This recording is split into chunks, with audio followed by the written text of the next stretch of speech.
Hello दोस्तों, कैसे आप सभी दोस्तों। आज की इस वीडियो में हम बात करने वाले हैं second problem of DSA cracker sheet की। तो सेकंड प्रॉब्लम का नेम है, जैसा आप देख सकते हैं, find the maximum and minimum element in an अरे। तो बेसिकली पिछली वीडियो में हमने रिवर्स द एरे प्रॉब्लम के बारे में डिस्कशन कर लिया था। तो आज जो हम डिस्कशन करने वाले हैं वो है find the maximum and minimum element in an अरे। ठीक है, तो बेसिकली सबसे पहले हम एज यूजुअल अपना प्रॉब्लम का डिस्क्रिप्शन समझेंगे कि प्रॉब्लम कहना क्या चाह रही है, प्रॉब्लम में हमें करना क्या है, and after that we will go to the approach of the problem. हम अप्रोच समझेंगे कि हम इस प्रॉब्लम को अप्रोच कैसे करना है, सॉल्व कैसे करना है। मैं आपको डिफरेंट 4 मेथड बताने वाला हूँ इसको सॉल्व करने के, and after that we will go to the actual solution of this problem, जो कि जावा और सीपीपी सॉल्यूशन होने वाला है। तो चलिए टाइम वेस्ट नहीं करते और जल्दी से अपना एडिटर के ऊपर आते हैं और देखते हैं कि बेसिकली इसका अप्रोच क्या होती है। तो अप्रोच से पहले हम समझते हैं प्रॉब्लम का डिस्क्रिप्शन।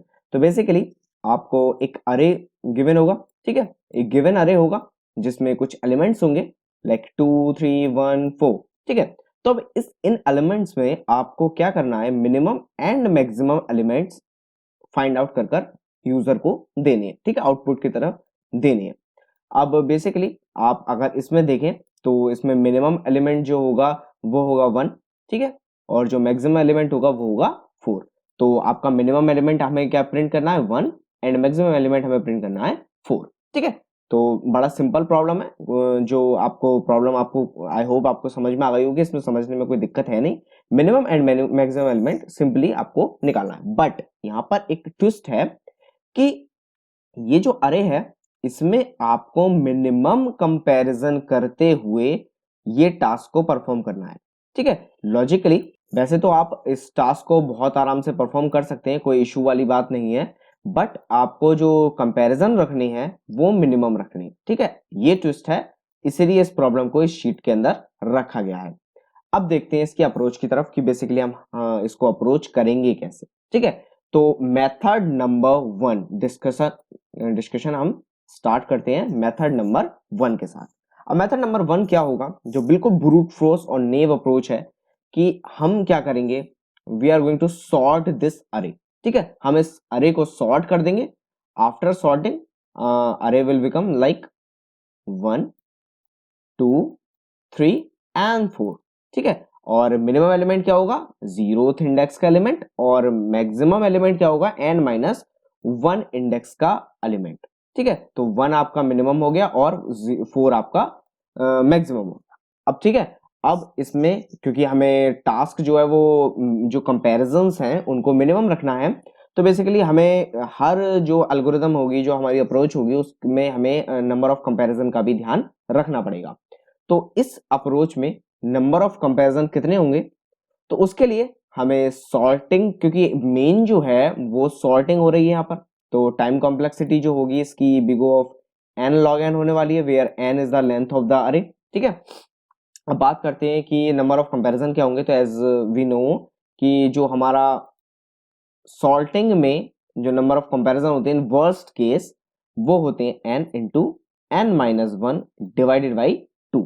ठीक है, तो ये वर्स्ट केस में आपके कंपैरिजन होते हैं, क्योंकि हर एलिमेंट हर अपने से बचे हुए सारे एलिमेंट्स के साथ कंपेयर करा जाता है, तो n into n minus 1 divided by 2।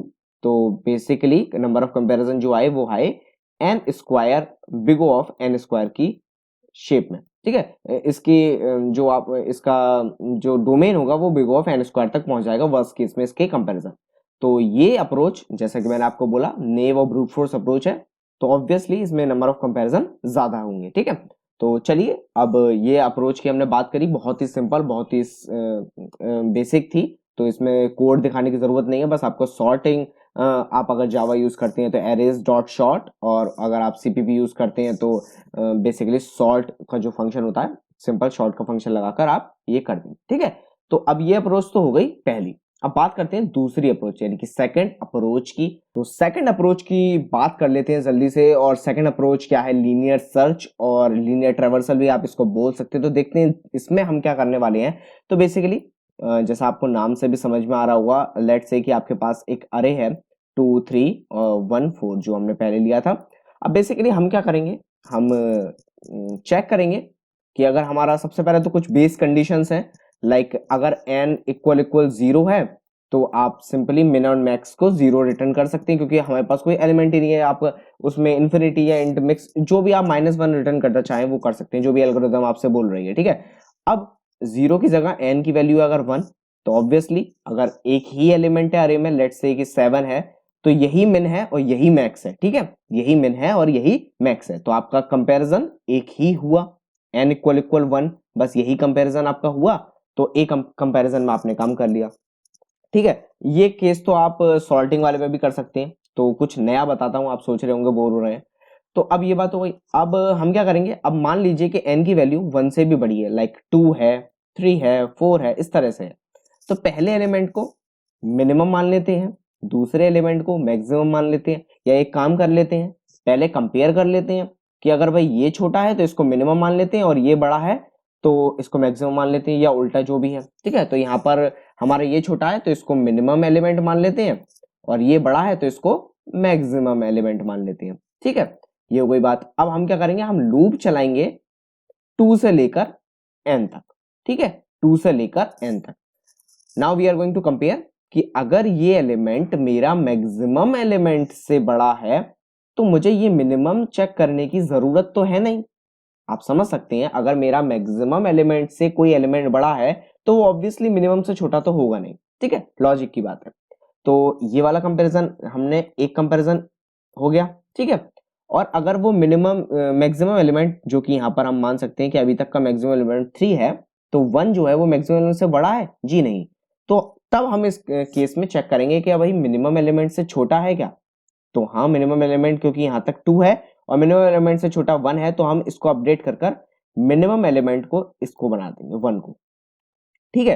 तो ऑब्वियसली अगर बेस्ट केस हम लेके चलें तो बेस्ट केस ये होगा कि हर बार एलिमेंट हमारा मिनिमम मैक्सिमम से बड़ा रहा है, यानी कि हमारा जो एरे है वो इंक्रीजिंग ऑर्डर में ऑलरेडी सॉर्टेड है, ठीक है। तो मैक्सिमम से बड़ा रहा है तो हम एक कंपैरिजन करते रहेंगे, तो हमारे कंपैरिजन कितने हुए, n-2, ठीक है। n-2 हुए, क्यों, क्योंकि हमने 2 से इंडेक्स से आगे बढ़े हैं, 2 एलिमेंट तो हमने पहले ही कर लिया, और वो 2 एलिमेंट जो हमने करे थे उसके लिए हमने एक कंपैरिजन इंक्लूड कर देना है, तो 1 + n-2, ये हमारा बेस्ट केस हुआ। अब हमारा ये बेस्ट केस हुआ, ठीक है। और अगर हम वर्स्ट केस की बात करें तो वर्स्ट केस क्या होगा कि हम कंपेयर कर रहे हैं, यानी कि मान लीजिए मैक्स से मैंने इसको 1 को कंपेयर करा, उसके बाद यहाँ पर भी 1 से भी छोटा एलिमेंट लाइक 0 आ गया, ठीक है। तो उसमें फिर हमने मैक्स से कंपेयर करा, फिर उसको हमें मिनिमम से भी कंपेयर करना पड़ा। तो बेसिकली हो क्या रहा है, यहाँ पर एरे जो है वो डिक्रीजिंग ऑर्डर में सॉर्टेड है। तो हमारा वर्स्ट केस क्या होगा, 1 + 2 × n-2, as we have to compare n-2 elements with maximum as well as minimum, ठीक है। तो 2 बार हमें कंपेयर करने पड़े, तो n-2 × 2 + 1, तो ये कंपेरिजन जो आ गए वो वर्स्ट केस में हो गए इस एल्गोरिदम के, और ये वाला जो कंपेरिजन आ गए वो बेस्ट केस में हो गए 1 + n-2। तो आई होप आपको ये अप्रोच नंबर 2 भी क्लियरली समझ में आई होगी। अब बात करते हैं मेथड नंबर 3 या अप्रोच नंबर 3 के बारे में, ठीक है। तो बस 2 अप्रोचेस और बची हैं हमारे पास और हमारा काम हो जाएगा। तो जो हमारा थर्ड अप्रोच होने वाली है उसके ऊपर बात करते हैं, और लास्ट में मैं आपको बेस्ट अप्रोच जो कि हमारी फोर्थ होने वाली है, ठीक है। तो चलिए बात करते हैं अप्रोच नंबर 3 की। तो बेसिकली अप्रोच नंबर 3 में हम करना क्या चाह रहे हैं, तो जैसा हम देख सकते हैं कि यहाँ पर हम ईच एंड एवरी एलिमेंट से कंपेयर कर रहे हैं। तो rather than comparing with each and every element, what we can do is हम इनको एक पेयर में कंपेयर कर सकते हैं। जैसे हम मान लीजिए इसको मैं इरेज करता हूं, ठीक है। तो अब जैसे हमने कंपैरिजन करा था, कैसा कंपैरिजन करा था, हमने एक कंपैरिजन कर लिया था इसमें कि 0th एलिमेंट और 1th एलिमेंट, 0th एलिमेंट और 1th एलिमेंट में हमने कंपेयर करा था। किस तरीके से कंपेयर करा था, हमने इस वाले एलिमेंट और इस वाले एलिमेंट को कंपेयर करा, और हमने क्या करा कि भाई अगर ये मिनिमम है तो इसको मिनिमम कर दो, और ये इससे बड़ा है तो इसको मैक्सिमम कर दो, और अगर उल्टा है तो इसको मिनिमम कर दो और इसको मैक्सिमम कर दो, ठीक है। तो सेम अप्रोच हम यहाँ पर यूज करने वाले हैं अपने फर्दर सॉल्यूशन की तरफ। तो हम क्या करेंगे, अब हम अपना सेम हम यहीं से स्टार्ट करेंगे, और वो n=0 और n=1 वाला तो अपन को रखना ही रखना है, ठीक है। वो तो हर अप्रोच में आप यूज कर सकते हो, उसमें तो कोई इशू है ही नहीं। अब 2 से बड़े वाले के लिए बात कर रहे हैं, तो n=2 से लेकर हम अप्रोच स्टार्ट करने वाले हैं। अब हम क्या करेंगे, सबसे पहले तो हम देखेंगे कि भाई ये जो है, ये 1 जो है अगर वो मैक्सिमम एलिमेंट से मेरा बड़ा है, सबसे पहले मैक्सिमम से देखने से पहले हम इंडिविजुअली पेयर के अंदर ही हम चेक करेंगे, ठीक है। तो पेयर के अंदर कैसे चेक करना है वो भी हम बात करते हैं। तो हम क्या करेंगे, हम 1 और 4 में से देखेंगे कि भाई 1 बड़ा है या 4 बड़ा है। अगर हमारा 4 बड़ा है तो हम कंपेयर करेंगे इसको मैक्सिमम से। अब लेट से कि हमारा ये 4 जो है वो 1 से बड़ा है, ठीक है। तो मान लेते हैं कि 4 हमारा मैक्सिमम से बड़ा है, तो मैक्सिमम में हमने 4 डाल दिया, ठीक है। मैक्सिमम में इनिशियली मैक्सिमम में क्या था 3 और इनिशियली मिनिमम में क्या था 2। वो आप ये तो आपको चीज समझ में आ गई होगी, जैसे मैंने आपको बताया था 0 और 1 इंडेक्स में, ठीक है। तो अब हम चेक करेंगे कि हमारा 1 और 4 में कौन बड़ा है, 4। तो हम चेक करेंगे कि भाई 4 बड़ा है, तो 4 अगर मैक्सिमम से बड़ा है तो मैक्सिमम को अपडेट कर दो और मिनिमम से छेड़छाड़ करने की जरूरत नहीं है। अब हम चेक करेंगे कि जो छोटा वाला एलिमेंट है क्या वो मिनिमम से छोटा है, जी हाँ, तो हम मिनिमम को अपडेट कर दें। तो आपने देखा कि हमारे जो ये मिनिमम और मैक्सिमम हमें मिले वो कितने कंपैरिजन में मिले, तो ऑब्वियसली एक कंपैरिजन तो इधर हुआ था, ठीक है, एक कंपैरिजन, फिर एक कंपैरिजन इधर हुआ, एक कंपैरिजन, और उसके बाद हमने क्या करा, हमने उन दोनों का मतलब इसके बाद कंपैरिजन के बाद मिनिमम और मैक्सिमम से और कंपैरिजन करे 2, तो हमारे 4 कंपैरिजन में हमारा आंसर आ गया, ठीक है। तो अब बेसिकली अगर हम इसमें कंपैरिजन कैलकुलेट करेंगे तो अब तीसरी अप्रोच की हम बात करें तो वो भी लीनियर सर्च पर ही बेस्ड अप्रोच है। मतलब उसी का जो हम लीनियर सर्च में कर रहे थे by comparing each and every element, उसी पर बेस्ड जो है वो हमने एक मेथड एक अप्रोच बनाई है, ठीक है। मतलब मैंने नहीं बनाई है, अप्रोच है ये, ठीक है। तो अब बेसिकली क्या है, तो ले लेते हैं एक एरे दोबारा 1 2 3 और 1 4 अपना वही, ठीक है। अब इस अप्रोच में करना क्या है, तो पहले एज वी आर डूइंग, सबसे पहले तो हम वही अपना base cases n equal to 0 और n इक्वल टू 1, ये काम तो अपन को करना ही करना है। अब इसमें क्या देखना है, सबसे पहले हमें ये देखना है कि ये एक कंपैरिजन हो गया, ये एक कंपैरिजन हो गया, ठीक है। और उसके बाद क्या होगा, अब हमें देखना है कि n जो है वो ऑड है या इवन है। अब ये आपको समझ में आएगा क्यों देखना है, तो बेसिकली ये इसलिए देखना है कि अगर हमारा n ऑड है तो हमें पहला जो एलिमेंट है यानी कि 2, मतलब इसमें 2, तो 0th इंडेक्स पे जो एलिमेंट है उसी को हमें मिन और उसी को हमें मैक्स मान लेना है, ठीक है। अब क्यों मानना है वो मैं आगे आपको बताऊंगा, चिंता मत करो। तो ये हमने मिनिमम और मैक्सिमम मान लिया। अब अगर हमारा ये n जो है वो एक इवन नंबर है तो हमें इन दोनों को कंपेयर करना है। इनमें से जो भी छोटा है उसको मिनिमम, जैसे कि ये, और जो बड़ा है उसको मैक्सिमम मान लेना है। अब हमें क्या करना है, अब बेसिक लॉजिक स्टार्ट हुआ कि ये हमने करा क्यों, क्यों करा, क्योंकि हमें अब जो काम करना है वो करना है पेयर्स के अंदर, ठीक है। अब पेयर्स के अंदर कैसे काम करना है, अब पेयर्स के अंदर कुछ इस तरीके से काम करना है कि हम rather than taking single element we are going to take pair of element, ठीक है। तो हम क्या करेंगे, हम पेयर में एलिमेंट्स को लेने वाले हैं लाइक 1 एंड 4। अब हम क्या करेंगे, हम कंपेयर करेंगे 1 और 4 में जो बड़ा एलिमेंट है उसको मैक्सिमम के साथ कंपेयर करो और जो छोटा एलिमेंट है उसको मिनिमम के साथ कंपेयर करो। क्योंकि देखो हम क्या कर रहे थे, हम हर एक एलिमेंट को मिनिमम और मैक्सिमम दोनों के साथ कंपेयर कर रहे थे। तो rather than comparing each every element with minimum and maximum, हम क्या करेंगे, हम उन दोनों पेयर में से जो बड़ा वाला है उसको मैक्सिमम के साथ और जो छोटा वाला है उसको मिनिमम के साथ कंपेयर करेंगे, ठीक है। तो सेम हम अब कंपेयर करेंगे, इन दोनों में से बड़ा कौन है 4, तो 4 को मैक्सिमम के साथ कंपेयर करो तो 4 जो है वो मैक्सिमम हो गया, और जो छोटा है 1 उसको मिनिमम के साथ कंपेयर करो तो वो मिनिमम हो गया, ठीक है। तो आपने देखा हमारा आंसर आ गया। अब इसके जो नंबर ऑफ कंपैरिजन, देखो टाइम कॉम्प्लेक्सिटी तो बिग O ऑफ n है, ठीक है, लेकिन नंबर ऑफ कंपैरिजन मिनिमाइज करनी है ना। तो नंबर ऑफ कंपैरिजन की अगर हम बात करें तो मिनिमाइज होने के बाद वो कितने हो जाएंगे, तो let's take an example. Example भी क्यों, हम सिंपली देख भी सकते हैं कि सबसे पहला तो एक कंपैरिजन, ठीक है, एक कंपैरिजन तो ये हो गया हमारा कि n इवन है या ऑड है, ठीक है। उसके बाद आप इसको n equal to 0 n equal to 1 इसको भी कंपैरिजन को इंक्लूड कर सकते हैं, बट उनको हम इसलिए इंक्लूड नहीं करने वाले क्योंकि अगर ऐसा हो गया तो हमारे कंपैरिजन इंक्लूड ही नहीं होंगे, ठीक है। क्योंकि अगर ऐसा हो गया तो सिर्फ एक कंपैरिजन में ही हमारा आंसर आ जाने वाला है, ठीक है। तो उनको हम छोड़ देते हैं, अभी बात करते हैं इवन ऑड की। तो हम सबसे पहले कंपेयर करेंगे इवन के साथ। तो इफ वो इवन है तो हमने इसको पहले वाले एलिमेंट को मिनिमम, या जो भी कंपैरिजन करने के बाद आंसर आएगा उनको मिनिमम, छोटे वाले को और बड़े वाले को मैक्सिमम रख लिया। ठीक है, अब ये हो गई बात।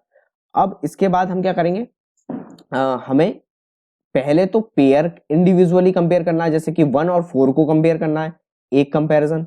ठीक है, प्लस हमें बड़े वाले को मैक्सिमम के साथ +1 और छोटे वाले को मिनिमम के साथ +1, यानी कि 3 कंपैरिजन करनी है। और कितने कंपैरिजन करने हैं, 3 n-2 एलिमेंट के साथ। ये मैं इवन वाले, अगर n की वैल्यू इवन है तब ये वाला कंपैरिजन होने वाले 3 × n-2, क्योंकि मैं 2 से इंडेक्सिंग स्टार्ट करूंगा अपने, तो n-2 एलिमेंट्स है। नाउ एज वी नो कि हम जो अपना जो पेयरिंग के साथ वर्क कर रहे हैं, तो हमारी जो नंबर ऑफ कंपैरिजन है वो डिवाइडेड बाई 2 हो जाएंगे ऑटोमेटिकली। अब कैसे हो जाएंगे ये मेरे को समझाने की जरूरत नहीं है, क्योंकि हम दो एलिमेंट पे प्रोसेसिंग कर रहे हैं रेदर देन सिंगल एलिमेंट, तो हम उसको 2 से डिवाइड कर देंगे। ये हो गया हमारा इवन का केस। अब ऑड का केस क्या है, तो एक कंपैरिजन तो n को इवन और ऑड चेक करने का, सेम रहने वाला इवन और ऑड चेक करने का एक कंपैरिजन। और इसमें क्या होगा, 3 × n-2 की जगह n-1 हो जाएगा, क्योंकि यहां पर मैं फर्स्ट से इंडेक्सिंग स्टार्ट करूंगा। जैसे मैंने आपको बताया कि जो मिनिमम और मैक्सिमम है वो पहला एलिमेंट ही रहने वाला है। ठीक है, तो ये हो गई बात। तो 3 × n-1 डिवाइडेड बाई 2, क्योंकि पेयर में तो काम इसमें भी करना है। तो ये हो गई इवन की, और ये हो गई ऑड के नंबर ऑफ कंपैरिजन। तो 3 अप्रोच अभी तक हमने डिस्कशन कर चुके हैं। सबसे पहले वाले में n² में आया था, फिर 2 × n-1 कर जो हमारा कंपैरिजन आया था, और अब आया 3 × n-1 डिवाइडेड बाई 2। ठीक है, तो नंबर ऑफ कंपैरिजन जैसे रिड्यूस होते जा रहे हैं। अब जो मैं लास्ट अप्रोच आपको लास्ट मेथड बताने वाला हूं, उसके नंबर ऑफ कंपैरिजन तो यही रहेंगे, बट वो सिंपल बहुत होने वाला है। ये जो अप्रोच आपकी कॉम्प्लेक्स हो रही थी थोड़ी थोड़ी, वैसे तो ज्यादा कुछ कॉम्प्लेक्स नहीं है, बस कंपैरिजन करते चले जाना है। पहले इन दोनों को कंपेयर करना है, फिर बड़े वाले को मैक्सिमम के साथ और छोटे वाले को मिनिमम के साथ। सिंपल है। बट इसमें कोड का जो लिखने का, मतलब जो कोड हम लिख रहे हैं उसकी जो हमारी चीजें हैं, जैसे मान लीजिए 10 लाइन का कोड है, तो वो सिमट के सिर्फ 5 या 3-4 लाइन में हो जाएगा। अब वो कैसे होगा, क्योंकि हम इसमें यूज करने वाले हैं रिकर्जन का। सबसे पहले तो रिकर्जन का करने से पहले मैं आपको बता दूं, इसमें हम यूज करेंगे डिवाइड एंड कॉन्कर मेथड। ठीक है, और इस मेथड जो हमारा ये अप्रोच है उसको हम बोलते हैं टूर्नामेंट मेथड। आप क्यों बोलते हैं वो तो मुझे नहीं पता, बट इसको बोलते हैं टूर्नामेंट मेथड। ठीक है, अब इसको बेसिकली होता क्या है इस पर बात करते हैं। तो अब हम क्या कर रहे हैं, जैसे हमारे पास एक एरे है, अब ये हमारे पास एरे है 2, 3, 1 और 4। अब इसमें हमें करना क्या है बेसिकली, तो हम सेम n = 0, n = 1 वो वाला अप्रोच तो रहेगा। अब हम क्या करेंगे, हम इसको डिवाइड करेंगे इस पार्ट में और डिवाइड करेंगे लेफ्ट पार्ट में। अब लेफ्ट और राइट, अब लेफ्ट पार्ट से हमें मिनिमम एलिमेंट मिल के आएगा और मैक्सिमम एलिमेंट मिल के आएगा। राइट साइड से हमें मिनिमम एलिमेंट मिलकर आएगा और राइट साइड, मतलब इस पार्ट में जो मिनिमम है और इस पार्ट में जो मिनिमम है। लेट्स से कि इस पार्ट का मिनिमम है 2 और इस पार्ट का मिनिमम 1। अब इन दोनों में जो एक्चुअल मिनिमम है वो 1 है, तो हमारा जो एरे का है वो हमें मिनिमम मिल गया। तो ऑब्वियसली ये फर्दर दोबारा जो है वो मर्ज शॉर्ट, जैसे आपने पढ़ा होगा तो डिवाइड एंड कॉन्कर में हम दोबारा डिवाइड करेंगे, तो 2 और 3, और 2 और 3 में मिनिमम 2, फिर इधर से 1 और 4 में मिनिमम 1, और 2 और 1 में मिनिमम 1। सेम 2 और 3 में मैक्सिमम 3, 1 और 4 में मैक्सिमम 4, 3 और 4 में मैक्सिमम 4। तो आपका आंसर आ गया। ठीक है, अब बेसिकली कंपैरिजन तो वही होने वाले हैं सेम। आपका ईच एंड एवरी एलिमेंट का कंपैरिजन होगा, तो इसको अगर आप रिकर्जन रिलेशन आप लिखेंगे t × n, तो आपके 2 पार्ट्स में डिवाइड हो रहे हैं और वो कितने रहे हैं, n डिवाइडेड बाई 2 हो रहे हैं। प्लस 2 ऑपरेशन आपके होंगे जो ईच एंड एवरी, मतलब इधर से मिनिमम आया इधर से मिनिमम आया उसका कंपैरिजन, इधर से मैक्सिमम आया उसका, इधर से मैक्सिमम आया उधर से मैक्सिमम आया उसका कंपैरिजन। तो 2 कंपैरिजन आपके मिनिमम मैक्सिमम के हो गए। तो ये रिकर्सिव रिलेशन आपका लिख दिया। अब इसके नंबर ऑफ कंपैरिजन अगर आप निकालने जाएंगे तो ऑब्वियसली वो हो जाएंगे 3 × n डिवाइडेड बाई 2 और +2। ठीक है, अब मैं आपको रिकर्जन रिलेशन नहीं बता रहा, क्योंकि रिकर्जन ट्री जब आप बनाएंगे तो आप खुद समझ सकते हैं कि ये कैसे आया। ठीक है, तो बहुत सिंपल है, बस सिंपल जो आपके इसमें आंसर था वही अप्रोक्सीमेटली नंबर आपके रिलेशन इसमें आने वाले हैं। अब ये n = अगर जब n इवन होगा तो यही रहेंगे, अगर n ऑड होगा तो ये नंबर ऑफ कंपैरिजन बढ़ जाएंगे। ठीक है, तो रिकर्जन ट्री बनाकर आप कर सकते हैं बेसिकली। आपने डीएसए में पढ़ा होगा, आपका चैप्टर जो था जिसमें आपने रिकर्सिव ट्री बनाकर टाइम कॉम्प्लेक्सिटी निकाली थी, तो उसी तरह से इसमें रिकर्जन ट्री बनाकर 3 into n divided by 2 comparison आ जाए। ठीक है, तो आई होप आपको ये अप्रोच समझ में आई होगी। तो let's move on to the solution of this problem. Actual solution की बात करते हैं और फिर देखते हैं कि हमारा सॉल्यूशन है क्या। सॉल्यूशन ये रहा आपका जावा सॉल्यूशन। सबसे पहले हमें, क्योंकि इसमें जो लेफ्ट और राइट पार्ट था, जैसे मैंने आपको बताया था, वो रिकर्जन के थ्रू रिटर्न हो रहा था, तो हमें एक external user defined data type बनाना पड़ा, मिन मैक्स, जो कि मिन और मैक्स दोनों होल्ड करेगा। ठीक है, और उसके बाद गेट मिन मैक्स फंक्शन है जिसमें एरे होगा, और लो और हाई, जो इनिशियली आपका लो जो है वो 0 होगा और हाई जो है वो आपका n-1 होने वाला है। ठीक है, तो सिंपल बात।